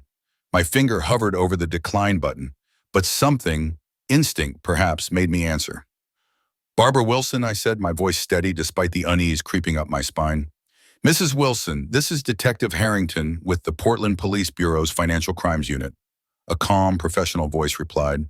"I understand you have reported some potentially serious irregularities at your company." "Yes," I confirmed, my heart picking up speed. "Our attorney was supposed to contact you tomorrow." "He did reach out," Harrington said, "but given the nature of the allegations and the amounts involved, I thought it best to begin our conversation immediately. Would you be available to meet tomorrow morning?" We arranged a meeting for 8 a.m. at the police station. After hanging up, I sank onto the edge of the bed, the reality of the situation crashing over me like a wave. This wasn't just a divorce anymore, or even a corporate power struggle. This was a criminal investigation, one that could send Robert to prison. Despite the betrayal, the lies, the years of trust he'd shattered, the thought brought no satisfaction. 45 years of marriage didn't vanish overnight. Part of me, the part that remembered our early days, the laughter, the shared dreams, still cared about what happened to him, still worried for the man who'd been my partner for nearly half a century. Another call interrupted my spiraling thoughts. This time it was Michael Chen, our CFO. "Barbara, I'm sorry to disturb you so late," he said, his voice tight with urgency. "But we have a situation. Robert showed up at the office about an hour ago with two men he claimed were IT consultants. Security stopped them before they could access the server room, but Robert became belligerent. There was an altercation, and the police were called." My stomach twisted. "Was anyone hurt?" "No, nothing that serious," Michael assured me. "But Robert was escorted off the premises and given a formal trespass warning. If he returns, he'll be arrested." "Where is he now?" I asked, my mind racing. Michael hesitated. "I'm not sure. He left with the two men in an unmarked van. Security got the license plate, though." I made a mental note to pass that information to Detective Harrington. "Thank you for handling this, Michael. Have we secured the servers?" "Yes," he said. "We've implemented emergency protocols. No one gets in without dual authentication from both the head of IT and either you or me. We're also expediting company-wide password resets and access level reviews." "Good," I said, relief mingling with my unease. "I'll see you at the board meeting tomorrow afternoon. And Michael, be careful. Robert's not taking this well, obviously." After hanging up, I went through my evening routine on autopilot, brushing my teeth, washing my face, changing into pajamas. But my mind was a storm of questions. What had Robert been trying to access in the server room? What was so critical that he'd risk a confrontation with security, even police involvement? Sleep eluded me that night, my thoughts a tangle of fragmented memories and fears. I saw Robert smile across our first apartment, the pride in his eyes when we signed our first major client, the way he'd promised we'd build something great together. Then came Jessica's face, handing me the flash drive with a look of guilt and defiance. Ethan's expression crumbling as the truth about his father sank in. When I finally drifted off, my dreams were restless, filled with disjointed images that left me more exhausted than before. I woke before dawn, the weight of the day ahead pressing down on me. After a quick shower and a cup of coffee that did little to clear the fog in my mind, I headed to the police station, arriving early for my meeting with Detective Harrington. He was younger than I'd expected, in his early 40s, with sharp, intelligent eyes and a methodical way of speaking that put me at ease despite the circumstances. He led me to a small interview room, assuring me this was just a preliminary conversation, not an interrogation. "Miss Wilson, I've reviewed the documents your attorney provided," he began, opening a folder on the table between us. "Can you walk me through how you became aware of these financial irregularities?" I recounted everything: Jessica's revelation, Michael's verification, the threatening text Robert had sent me, and the incident at the office the previous night. Harrington took detailed notes, his pen moving steadily across the page, pausing only to ask for clarification. "And these transfers to Atlas Ventures," he said, "they've been happening for approximately 3 years?" "Yes," I confirmed, "according to the records Jessica provided, which our CFO verified." "And prior to Ms. Miller's disclosure, you had no knowledge of these transactions?" A flush of embarrassment warmed my cheeks. "No," I admitted. "I've been the legal majority owner since 2003, but I trusted Robert to handle day-to-day operations. I wasn't actively involved in financial oversight." Harrington nodded, his expression neutral, professional. "That's not unusual in family businesses," he said, easing my discomfort. "One more question. Do you have any reason to believe your husband might be a flight risk?" The question hit me like a cold wind, though it shouldn't have. "According to Jessica, he's been planning to leave the country with the embezzled funds," I said. "He has the resources and the motivation to flee, especially now that he knows we're on to him." Harrington closed his notebook. "Thank you, Mrs. Wilson. This is very helpful. We'll be opening a formal investigation based on this information. In the meantime, I'd advise increasing security at your company facilities and being cautious about your own personal safety." "Do you think I'm in danger?" I asked, my voice betraying my surprise. Probably not physically, he clarified. But individuals facing significant white-collar criminal charges sometimes make desperate decisions. Better to be cautious. As I left the police station, my phone rang again. It was Ellie, our corporate secretary. "Have you seen the Business Journal website this morning?" she asked, her voice tight with urgency. "No," I said, a sinking feeling in my gut. "Why?" "Robert gave an interview. Well, you need to see it for yourself. I'm texting you the link now." I waited until I was back in my car to open the link. The headline stopped me cold. Wilson Tech founder claims hostile takeover by estranged wife. She's destroying my life's work. A large photo of Robert accompanied the article, his expression somber and dignified, standing in his office with the Wilson Tech logo prominently displayed behind him. The text was even worse. In an exclusive interview, Robert claimed I'd orchestrated a malicious campaign to seize control of the company he'd built from nothing. "This is a deeply personal tragedy playing out in a business context," he was quoted as saying. "After 45 years of marriage, my wife has decided to leverage a technicality in our corporate structure to push me out of my own company. Wilson Tech has been my life's work, my legacy. Now she's determined to destroy that legacy out of spite." He went on to describe the leadership change, his removal as CEO and Michael's interim appointment, as the result of months of secret meetings and decisions made behind his back. He claimed I'd publicly humiliated him at a technology leadership conference and falsely asserted my majority ownership. When asked about his affair with Jessica, he admitted to their relationship, but insisted it began only after our marriage was effectively over. He denied any financial impropriety, calling the allegations desperate fabrications meant to discredit him. "I've dedicated my life to building Wilson Tech with integrity and innovation," he said. "These baseless accusations are a shameful attempt to rewrite history and erase my contributions." My hands shook with rage as I finished reading.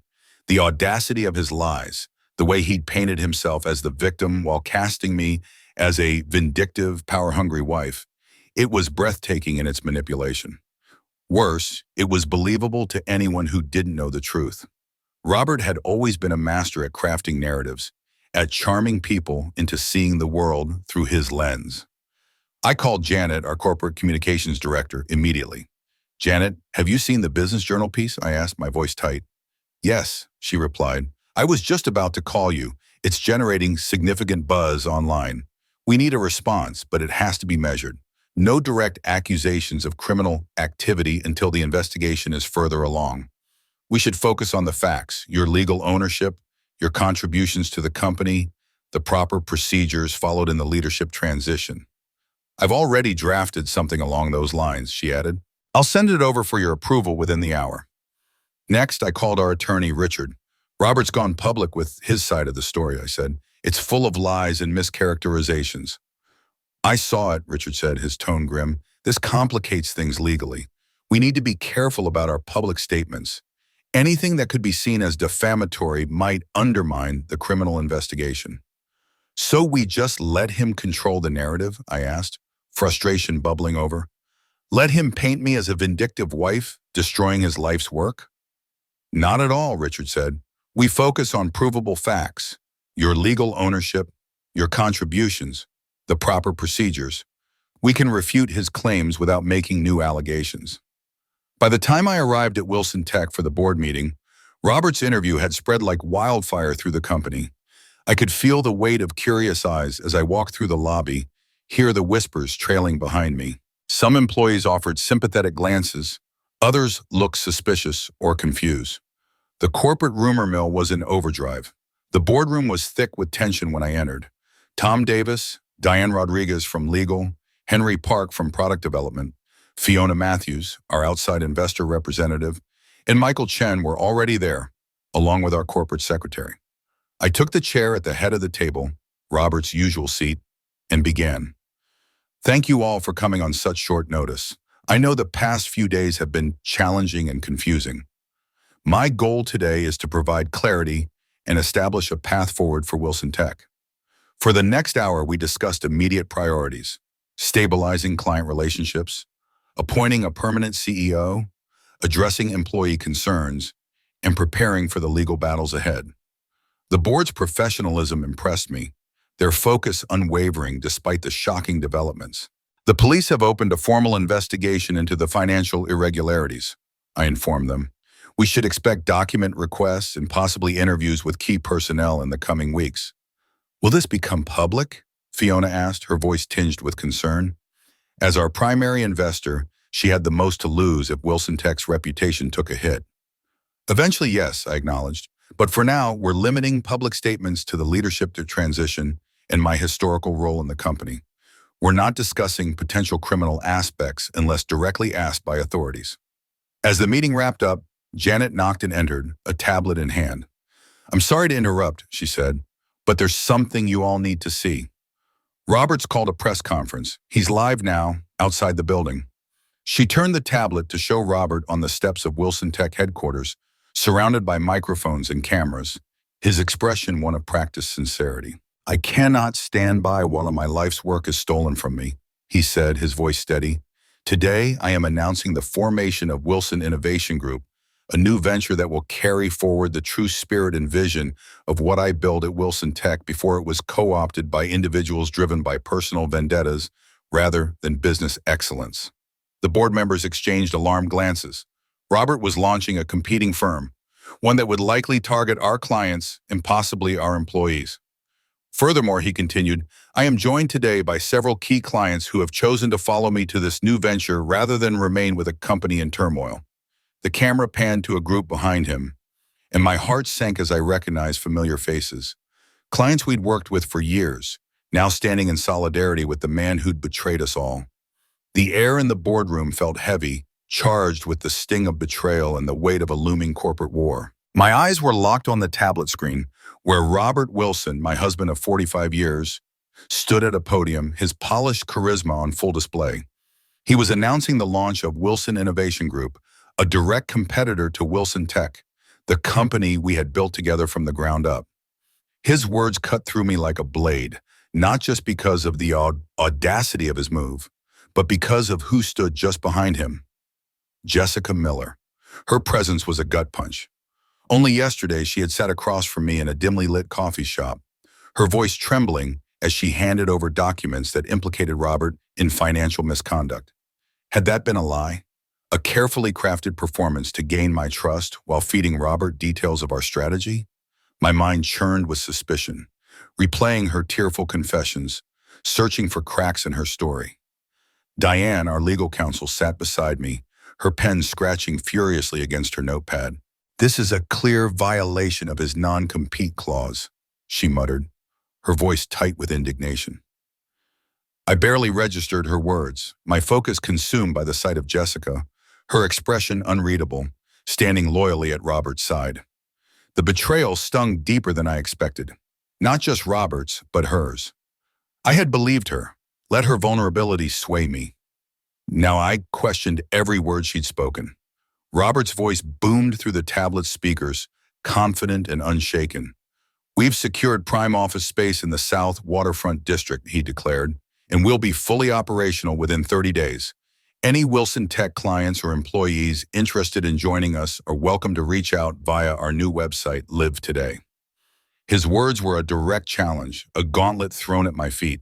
He was targeting our largest accounts, West Coast Medical Group and Hendricks Financial, representing nearly $15 million in annual revenue. The audacity of it burned in my chest, a mix of fury and disbelief. How could he stand there dismantling everything we'd built with such casual arrogance? Janet, our communications director, muted the tablet, her face pale as she looked to me and the board members. Their expressions mirrored my own, shock, anger, and a creeping sense of dread. What do you want me to do? She asked, her voice steady despite the chaos unfolding in around us. I took a deep breath, forcing down the emotions threatening to overwhelm me. Betrayal clawed at my heart, but I couldn't let it cloud my judgment. Prepare a statement, I said, my voice firm despite the storm inside. Make it clear that Robert Wilson is under investigation for financial irregularities at Wilson Tech. Emphasize that any attempts to poach our clients or employees may violate legal agreements and will be dealt with accordingly. Keep it professional. No personal attacks.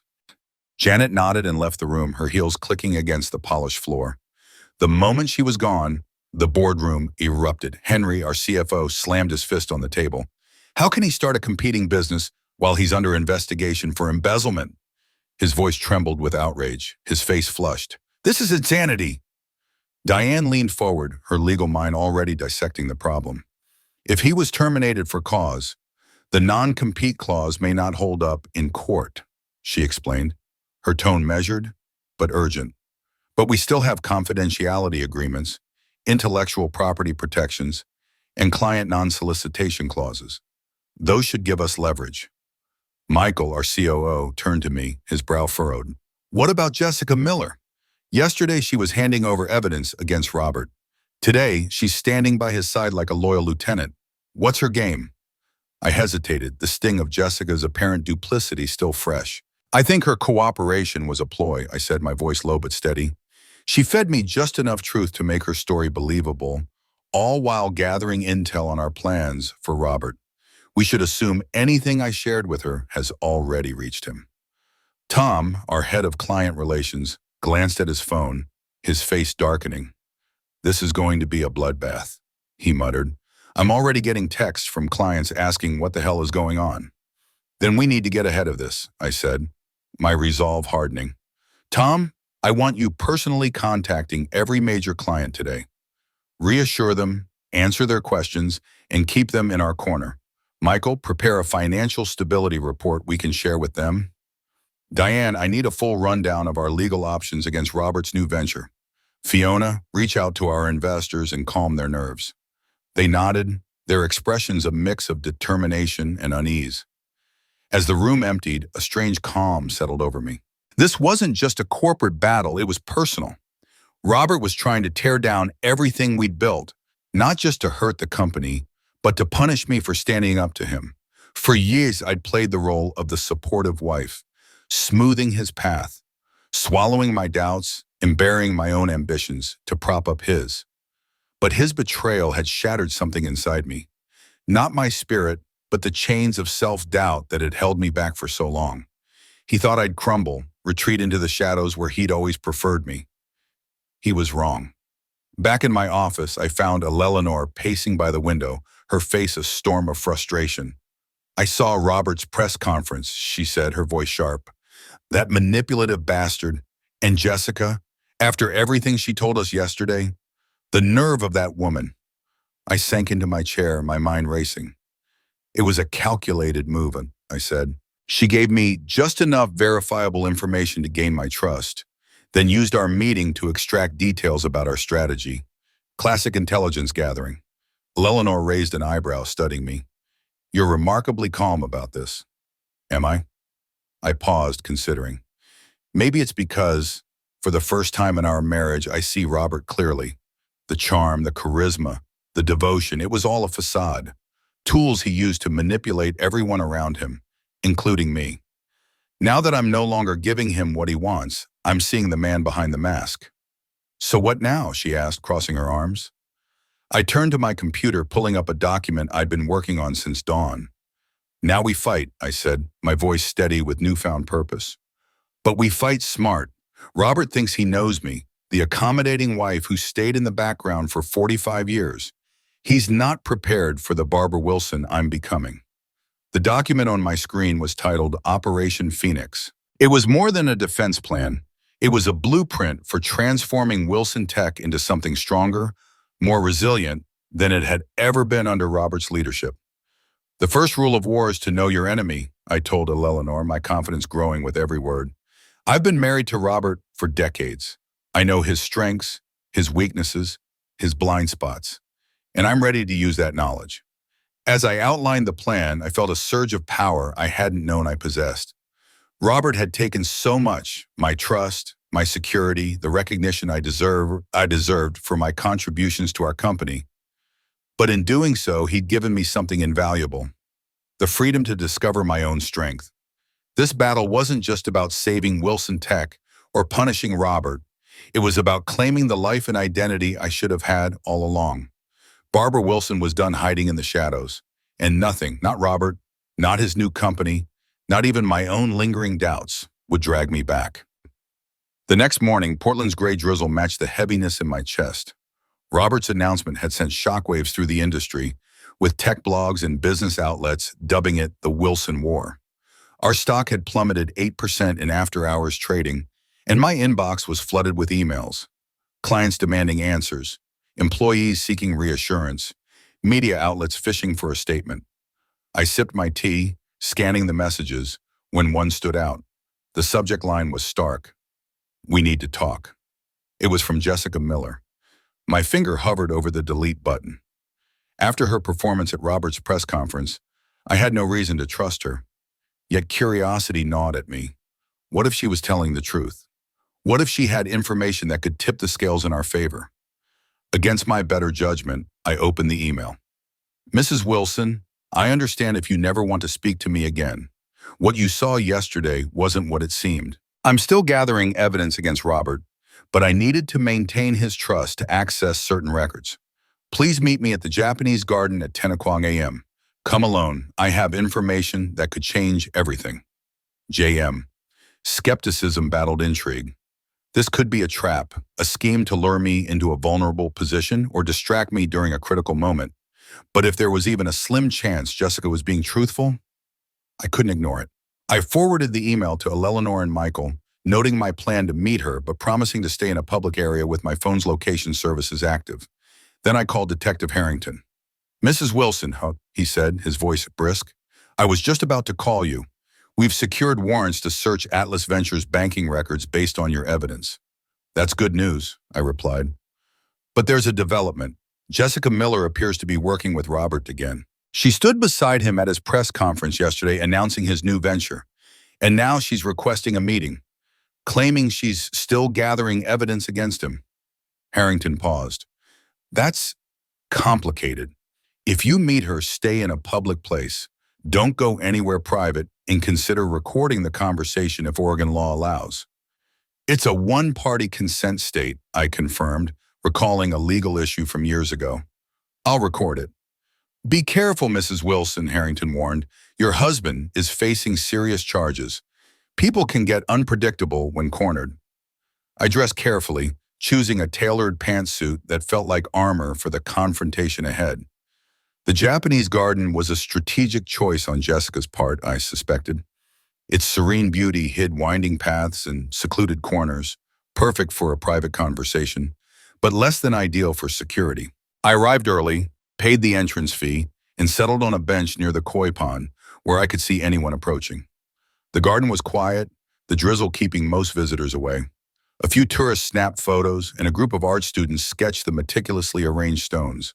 At exactly 10 a.m., Jessica appeared, her usual polished attire replaced by a simple raincoat and jeans. Her eyes scanned the garden nervously as she approached. "Thank you for coming," she said, sitting on the bench but keeping her distance. "I wasn't sure you would after yesterday." "I almost didn't," I admitted, my tone sharp. "Your performance at Robert's press conference was convincing." She flinched. "It had to be. Robert doesn't tolerate disloyalty." "And where does your loyalty lie, Jessica?" I asked, my voice cold. "With Robert? With me? Or just with yourself?" She met my gaze, her expression earnest. "With the truth. I've made terrible mistakes. Sleeping with your husband, helping him hide transactions, lying to protect myself. But I'm trying to make it right." "By playing both sides?" I countered, unconvinced. "By gathering evidence he can't explain away," she said firmly. "The documents I gave you were just the start. The real proof is in his personal cloud storage and encrypted emails." I studied her, searching for signs of deception. "You have access to these?" "Some," she said. "That's why I needed to stay close to him, to expose what he's done." "And what has he done exactly?" I pressed. Jessica glanced around, lowering her voice. "It's not just embezzlement. Robert's been stealing intellectual property from Wilson Tech for over 2 years, building his new company in secret since 21. He's used your resources, staff, and proprietary technology." The revelation hit like a thunderbolt. If true, Robert's betrayal was far deeper than I'd imagined, planned not over months but years. "You have proof?" I asked, my voice steady despite the turmoil inside of Vaishun. She pulled a USB drive from her pocket. This has emails from Robert to venture capitalists dating back to July 2021, outlining his plans to leave Wilson Tech and start a competitor. There are also technical documents showing how he's adapted your proprietary algorithms for his new company. I didn't reach for the drive. Why should I believe this isn't another trick? Another way to feed me half-truths while spying for Robert? Because I'm implicated in those emails, Jessica admitted, her cheeks flushing. He recruited me to help with this plan. I wasn't just his assistant. I was his accomplice. This evidence incriminates me too. That gave me pause. Why turn on him now? Her composure wavered, revealing raw distress. Two reasons. First, I realized he's been manipulating me too. I'm not the only woman he's made promises to. There's a pattern, Mrs. Wilson, you're not the first wife he's betrayed, just the one who lasted longest. Her words didn't shock me as much as they might have. I'd already begun unraveling the myth of Robert's devotion. And the second reason, I asked, his violence, she said softly. When you took control of the company, he changed. He broke things, threatened people, threatened me. I realized I wasn't his partner, just another tool. Her words rang true. Robert's charm had always masked a ruthless streak, one I'd ignored for too long. If I take this drive, I said, what do you want in return? The same thing I asked for before, she replied. Recognition of my cooperation if this goes to court. I know I'll face consequences, but I want consideration for helping. I took the drive, slipping it into my pocket. I'll review it with our legal team and the detective. If it's valuable, I'll acknowledge your assistance. Jessica nodded, relief flickering across her face. One more thing. Robert's meeting Hendricks Financial at noon today. He's demonstrating a platform that's essentially a clone of Wilson Tech's system for them, claiming it's new. It's built on stolen code. This was critical. If Robert was presenting stolen intellectual property, we could move for an emergency injunction. Thank you, I said, already reaching for my phone. Anything else? Jessica hesitated, then spoke quickly. Be careful around Tom Davis. He and Robert have been friends for 30 years. I've seen messages suggesting he's feeding Robert information. The words stung. Tom's loyalty had always seemed unshakable, but his long friendship with Robert made it plausible. I'll keep that in mind, I said. I should go, Jessica said, standing. Robert thinks I'm meeting a client. As she turned to leave, I called out, Jessica, why are you really doing this? She paused, her back to me. Because I made mistakes. Unlike Robert, I want to fix what I've broken. Then she walked away, disappearing into the misty garden. I sat for a moment, turning the USB drive over in my fingers, weighing her words. Was this the truth or another layer of deception? There was only one way to find out. I headed to my car, dialing Diane. I need an emergency legal team assembled in 1 hour, I said.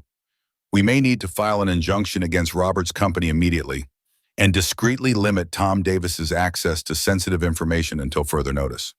By the time I reached Wilson Tech, Diane had gathered our top legal advisors in a secure conference room. I handed the USB drive to Kyle, our head of cybersecurity. Scan it for malware before we access it, I instructed. We need to preserve the chain of evidence.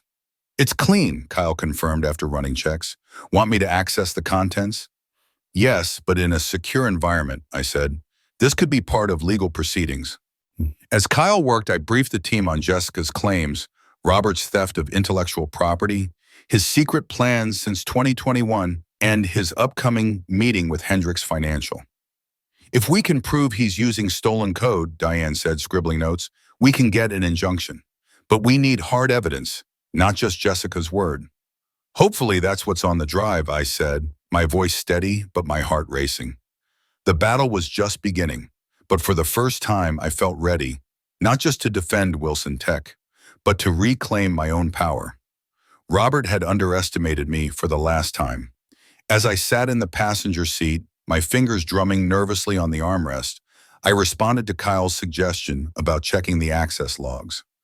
We'll start with the drive, I said, my voice steadier than I felt. But let's also dig into every access log for our development servers going back 2 years. Focus on anything tied to Robert's accounts or workstations. Look for odd download patterns, anything that doesn't add up. My mind was racing, piecing together fragments of suspicion that had been nagging at me for months. Robert's late nights, his guarded demeanor, the way he'd brush off my questions about his projects, it all felt like a puzzle I was only now beginning to solve.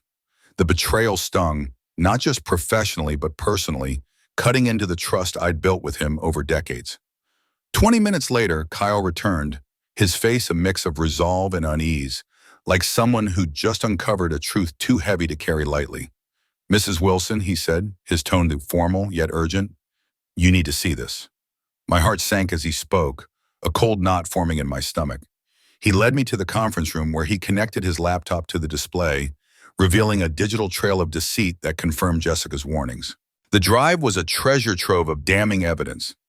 Emails dating back to July 2021, meticulously outlining Robert's scheme to launch a rival company. Each message was a dagger, exposing his calculated ambition to undermine everything we'd built together at Wilson Tech. Worse still were the technical specifications, documents that mirrored our proprietary systems so closely it was as if they'd been copied verbatim. My chest tightened as I scanned the files, a mix of anger and disbelief surging through me. How could he do this? How could the much I'd shared my life with for 45 years harbor such deceit? Kyle clicked through the emails, each one a new wound.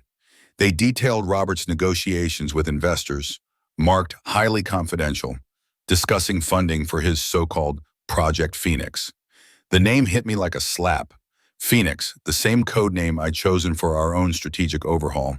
The irony was bitter, almost poetic, as if he'd deliberately mocked my vision while stealing it. I murmured the word under my breath, the coincidence gnawing at me. Kyle, undeterred, pulled up side-by-side comparisons of code, showing algorithms from Wilson Tech systems that were nearly identical to those in Robert's Wilson Innovation Platform.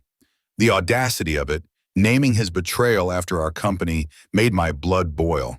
I could feel the weight of his ambition, his arrogance, in every line of code. "This is outright theft," Diane said, her voice sharp with indignation as she reached for her phone. A seasoned lawyer and one of my closest allies, she was already in battle mode, her mind racing toward legal countermeasures. "I'm calling Judge Marshall for an emergency hearing. This evidence is airtight. We can halt Robert's demonstration today and freeze any development based on our stolen intellectual property." Her decisiveness grounded me, pulling me back from the emotional spiral threatening to consume me. While Diane worked her legal magic, I dialed Detective Harrington, my fingers trembling slightly as I updated him on the drive's contents. The emails, with their clear evidence of long-term planning, fascinated him. "This shows premeditation," he said, his voice steady but tinged with urgency. "It strengthens the criminal case significantly. I'll send an officer to collect the drive and ensure proper chain of custody documentation." His words were a lifeline, a reminder that Robert's actions would have consequences beyond the personal devastation I felt. By noon, the situation was escalating at a dizzying pace. Diane had secured a 2 p.m. emergency hearing with Judge Marshall, a small victory that felt like a step toward justice. Our security team had uncovered multiple instances of Robert downloading proprietary code and documents over the past 2 years, each discovery another crack in the facade of the man I'd thought I knew. We had also dispatched a legal representative to Hendricks Financial, where Robert was set to unveil his stolen technology to serve notice of potential intellectual property violations. The thought of him standing in front of investors, presenting our work as his own, made my stomach churn with a mix of fury and betrayal. Amid this chaos, my phone buzzed with a text from Olivia, my daughter, her words sending a chill down my spine. "Mom, Dad just showed up at our house looking for you. He seems not well. Should I call the police?" My heart raced as I pictured Robert, unhinged, standing on Olivia's porch. The image of him, once a pillar of our family, now a stranger driven by desperation, made my chest ache with a grief I hadn't yet allowed myself to feel. I typed back quickly, my fingers shaking. "No, don't engage. Is Daniel home?" Her response came instantly. "Yes, he's keeping Dad on the porch. Won't let him in." Relief mixed with dread as I instructed her. "Good. Tell Daniel to say I'm not there and haven't been in contact. Stay inside, doors locked, until he leaves. Olivia's next message was laced with worry. What's going on, Mom? He's saying weird things about you stealing his future, destroying his legacy. The accusation stung, twisting the knife of Robert's betrayal deeper. I'll explain later. Just stay safe. Call when he's gone. I immediately called Detective Harrington again, my voice tight with concern as I relayed Robert's unexpected appearance at Olivia's house. He's never been threatening toward the kids before, I said, trying to keep my voice steady, but his behavior's been erratic lately. The detective's response was calm but firm. I'll send a patrol car for a welfare check. Given the circumstances, we need to document this. His assurance was a small comfort, but the weight of Robert's unraveling behavior pressed heavily on me. How had it come to this? The man who'd once promised to build a life with me was now a looming threat, his actions unpredictable and alarming. Next, I called Eleanor, my closest friend and confidant, her voice a balm to my frayed nerves. Can you go to Olivia's house? I asked, my voice betraying my fear. Robert showed up there, and I'm worried. Eleanor didn't hesitate. I'm on my way. Should I bring my taser? Despite the tension, I managed a small smile at her attempt to lighten the mood. No taser needed. The police are handling it, and Daniel's keeping him outside. I just need someone I trust with Olivia until he's gone. Eleanor's voice softened. Consider it done, Barbara. Focus on keeping everyone safe. Diane's got the legal side covered. Her words were a reminder of the strength I could lean on, and I felt a surge of gratitude for the people standing by me in this storm. I called Diane to let her know she'd need to represent Wilson Tech at the hearing without me. Not a problem, she said confidently. This evidence is rock solid. I'll call you the moment we have the judge's decision. Her assurance allowed me to shift my focus to Olivia, but before I could leave, Michael Chen appeared at my office door, his face etched with concern. Barbara, we have another problem. Tom Davis is missing. My stomach dropped. Tom, a key executive and one of Robert's closest allies, had been flagged by Jessica for potential disloyalty. He didn't show up for a client meeting with West Coast Medical, Michael continued. His assistant can't reach him, and his calendar's been wiped clean. Security says his access card was used at 5 a.m., but there's no record of him leaving. The implications were chilling. Was Tom complicit in Robert's scheme? Had he fled or worse? Check the server rooms and sensitive areas, I instructed, my mind racing. Pull the surveillance footage from 5 a.m. As Michael coordinated with security, Olivia called. Mom, Dad's gone, she said, her voice shaky.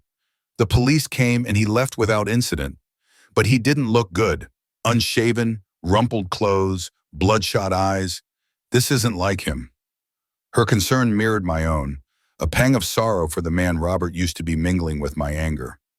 I know, sweetheart, I said softly.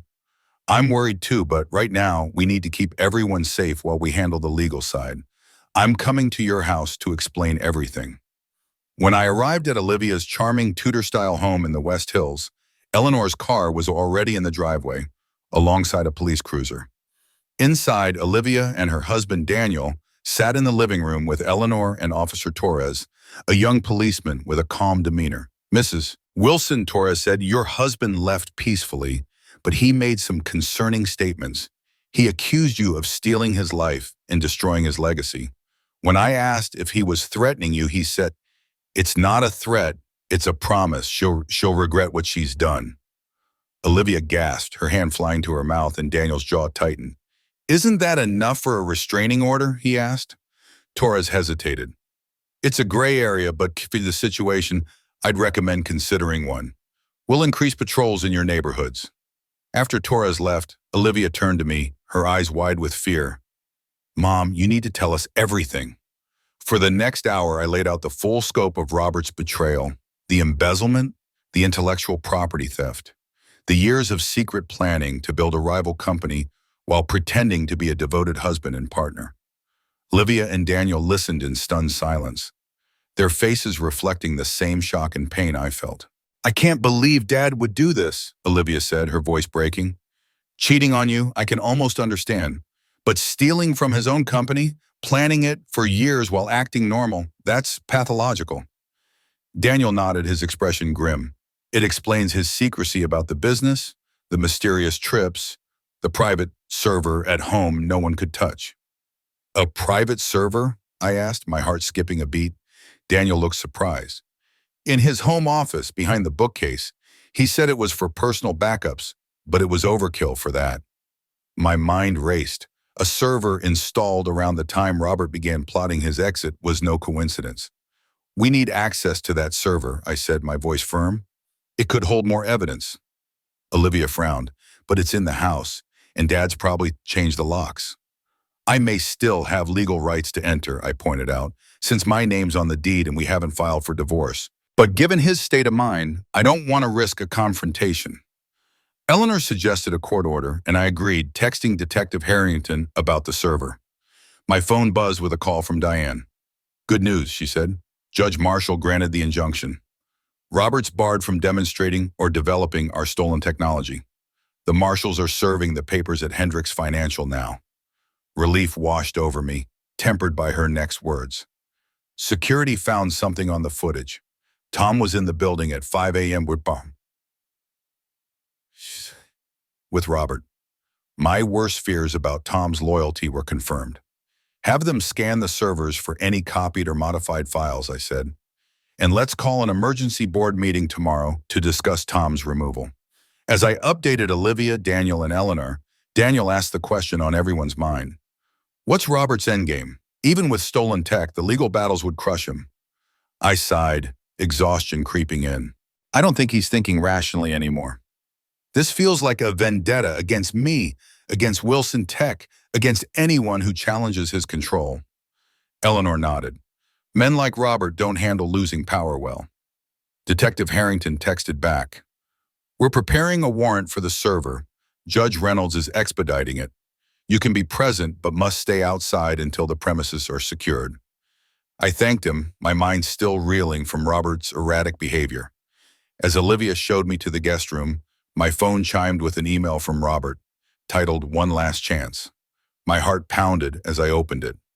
Barbara, I'm offering you one final opportunity to end this war before we both lose everything. Meet me at the Riverfront Grill tonight at 8 p.m. Come alone. No lawyers, no police, just you and me, like it used to be. We can resolve this peacefully. The words stirred a flicker of hope, quickly drowned by suspicion. This was no olive branch. It was a trap. I forwarded the email to Harrington, noting I had no intention of meeting Robert alone. His reply was swift. Wise decision. Warrant's coming soon. Stand by. Lying on Olivia's guest bed, I let the weight of the past few days crash over me. The end of my marriage, the betrayal of a man I'd loved for 45 years, the need to protect my family and company from his desperation. It was overwhelming. Had Robert always been this way, his ambition masking a darker nature? Or had he changed, twisted by greed and ego? As I drifted off, one truth crystallized. I was no longer the trusting wife I'd been. Whatever Robert had planned, I would face it as his equal, ready for the reckoning he'd earned. At 6 p.m., Harrington's team executed the warrant on our former home. I waited in an unmarked police car across the street, watching officers enter the grand colonial house that once symbolized our shared dreams. Now it was a monument to lies. Robert's not here, Harrington said, joining me. The house looks untouched since you left. I described the server's location behind a hidden door in Robert's office, a detail that once seemed charming but now felt sinister. He called it his war room, I said with a bitter smile. A private space to strategize. Harrington raised an eyebrow. Hidden door? That's interesting.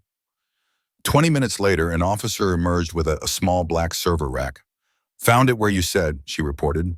Custom setup, multiple drives powered down properly. As we waited for the forensics team to process it, Robert texted again. You've chosen war over reconciliation. I know your weaknesses, Barbara. This won't end well. I showed Harrington, who frowned. This is harassment, possibly intimidation.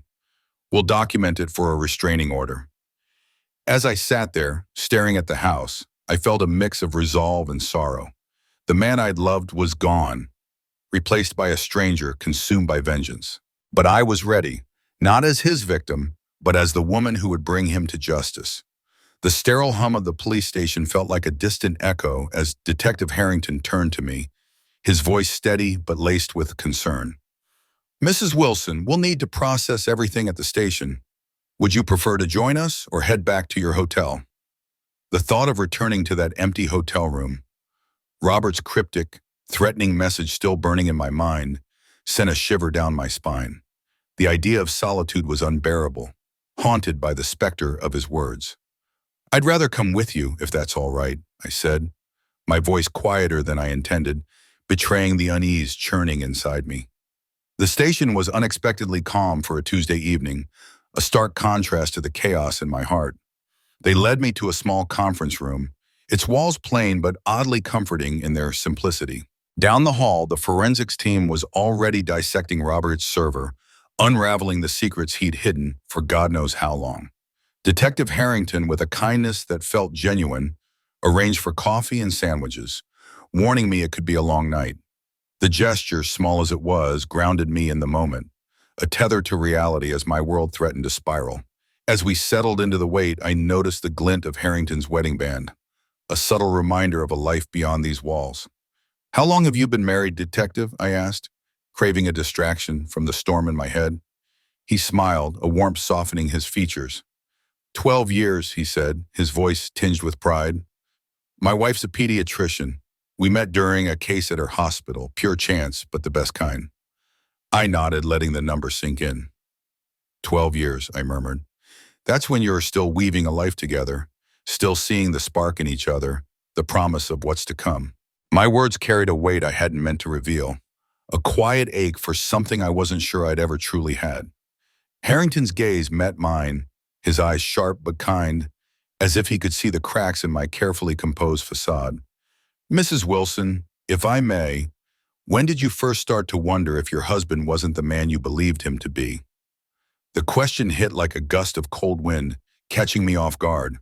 For a moment, I wanted to deflect, to bury the truth beneath years of practiced excuses.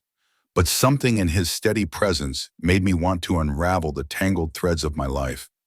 It wasn't one moment, I admitted, my voice barely above a whisper. It was a slow drip of doubts over the years, stories that didn't quite line up, choices that clashed with the values he swore by, a business trip that stretched too long, a phone call he'd step away to take. I'd brush them off, tell myself it was nothing. When you've poured decades into a marriage, you get good at patching over the fissures, convincing yourself the foundation's still solid. But now, I trailed off, my throat tightening. Now I wonder if I ever knew Robert at all, or if I only saw the mask he crafted for me. The words hung in the air, heavy with the weight of a lifetime's self-deception. Before Harrington could respond, a sharp knock broke the silence. A young technician stood at the door, her face a mix of urgency and unease. "Detective Harrington, you need to see this." We followed her to the digital forensics lab, a room alive with the glow of monitors displaying the contents of Robert's server. A bespectacled technician gestured to a screen, his voice clipped with professionalism. "This folder labeled Exit Strategy is the most critical find so far." He opened it, revealing a meticulously organized trove of documents. Plans for launching Wilson Innovation Group, dated as far back as January 2021. There were timelines for acquiring intellectual property, lists of Wilson Tech clients to poach, and financial projections that made my stomach turn. Each file was more incriminating than the last. Templates for recruiting key Wilson Tech employees, custom tools designed to siphon and obscure proprietary code, and, most chilling, a document titled Contingency Plans. The technician clicked on it, and my breath caught. One section labeled Barbara Discovers Ownership Rights outlined a calculated strategy to discredit me if I ever asserted my legal position as majority owner of Wilson Tech. It was a playbook for destruction, suggestions to question my mental stability, hint at early onset dementia, imply substance abuse, even fabricate evidence of financial misconduct. I felt a cold dread seep into my bones. He was ready for me, I said softly, my voice trembling with a mix of fear and fury. He had a plan to tear me apart if I ever dared to challenge him. There's more, the technician said, his tone grim as he opened another folder. Communications with someone referred to as TD, discussing internal Wilson Tech details, board decisions, strategic moves. Based on context, we believe this is Thomas Davis. The name hit like a slap. Tom, I whispered, the sting of his betrayal sharp despite its inevitability. I'd trusted him, confided in him, and all the while he'd been feeding Robert's secrets. How long? I asked, dreading the answer. The emails start in March 2022, the technician replied, but they reference earlier phone calls. Harrington turned to me, his expression resolute. Mrs. Wilson, this is more than enough to support charges of corporate espionage and intellectual property theft, on top of the embezzlement we were already investigating. With your permission, I'd like to issue an arrest warrant for your husband immediately. The weight of his words settled over me like a heavy fog. This was the point of no return, not just for my marriage, which had long since crumbled, but for Robert's entire world. An arrest would mean public disgrace, likely prison, and the obliteration of his carefully curated reputation. A flicker of hesitation stirred within me. Memories of better days tugging at my heart. Robert's hand steadying me at my father's funeral. His anxious pacing when Olivia was hospitalized as a child. The way he'd pulled me close under a starlit sky on our 40th. But those moments felt like relics of a man who'd never truly existed. In his place was someone who'd plotted my ruin with chilling precision, who'd betrayed everything we'd built to feed his own ambition. Yes, I said, my voice cutting through the fog. Issue the warrant. The hours that followed, a blur of police activity as they tracked Robert's movements. I retreated to Olivia's home where Eleanor, Daniel, and Ethan were waiting, their faces tight with concern. I recounted the server's damning contents, watching as Ethan's expression shifted from shock to raw anger. I can't believe he'd do this to you, he said, his voice thick with betrayal. To us. Everything I thought he was. He shook his head, unable to finish. I reached for his hand, my own trembling. I know, Ethan. It's a lot to take in. My phone rang, pulling me from the moment.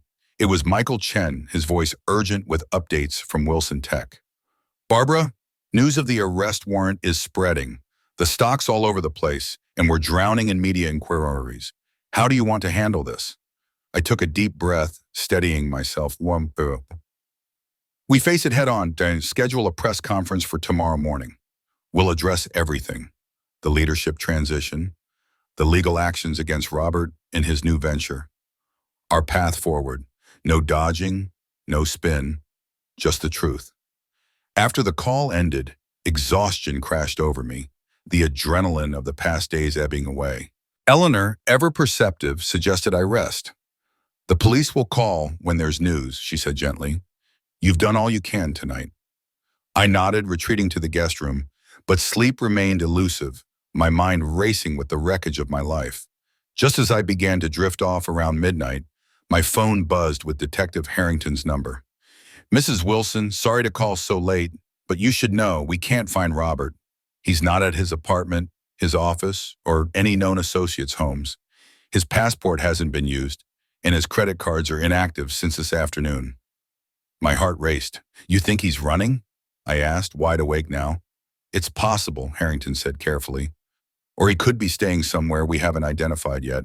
We've issued a bolo to all regional agencies. We'll find him.